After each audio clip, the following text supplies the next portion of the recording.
अस्सलाम वालेकुम नाज़रीन, एक बार फिर सर्कुलर रोड पे कराची तिका के सामने मौजूद हूँ। एक अपने प्यारे भाई की शॉप पे, मेरे दोस्त भी हैं, अच्छे दोस्त हैं हमारे। आकाश भाई के जो है ना बहुत ही प्यारे दोस्त हैं। उनकी फरमाइश पे हम यहाँ पे मौजूद हैं, आकाश भाई के हुक्म पे मौजूद हैं।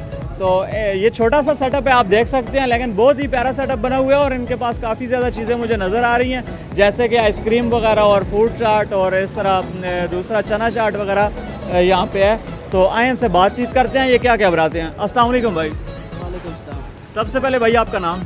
मुज़म्मिल अहमद। मुज़म्मिल अहमद। सर यहाँ आपके पास क्या क्या अवेलेबल है? हमारे पास फ़िलहाल कुल्फ़ा है, लेमन सोडा, शिकंजी है। कुल्फ़ा, लेमन सोडा, शिकंजी और इसके अलावा खीर वगैरह होती है सर। खीर वगैरह भी होती है। सर कितना टाइम हो गया है इस सेटअप का? ये हमारा वैसे तो पुराना कारोबार है, नाना अबू के सिलसिले से पुराना चलता आ रहा है, लेकिन इधर फ़िलहाल 2-3 साल हो गए हैं। जी नाज़रीन, इनका ये पुराना कारोबार है। ये बोल रहे हैं कि हमारे बड़ों का भी, हमारे नाना अबू का सिलसिला चल रहा है इसी कारोबार का।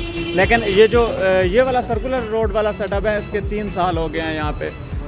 इसके अलावा अगर आपसे कोई भी कांटेक्ट करना चाहे, कोई चीज़ बनाना चाहे या आपकी शॉप को विज़िट करना चाहे, तो उसको एड्रेस समझा दें। ये हमारा सर्कुलर रोड पे कराची तिका के सामने बिल्कुल है ना जी नाज़रीन, कराची तिका के बिल्कुल अपोजिट साइड पे है जी Mohammad Shafi and sons, Mohammad Shafi Lahoria and sons. Mohammad Shafi Lahoria and sons. Sir बहुत शुक्रिया आपका वक्त देने के लिए, जज़ाकल्लाह। ठीक है, मेहरबानी, शुक्रिया।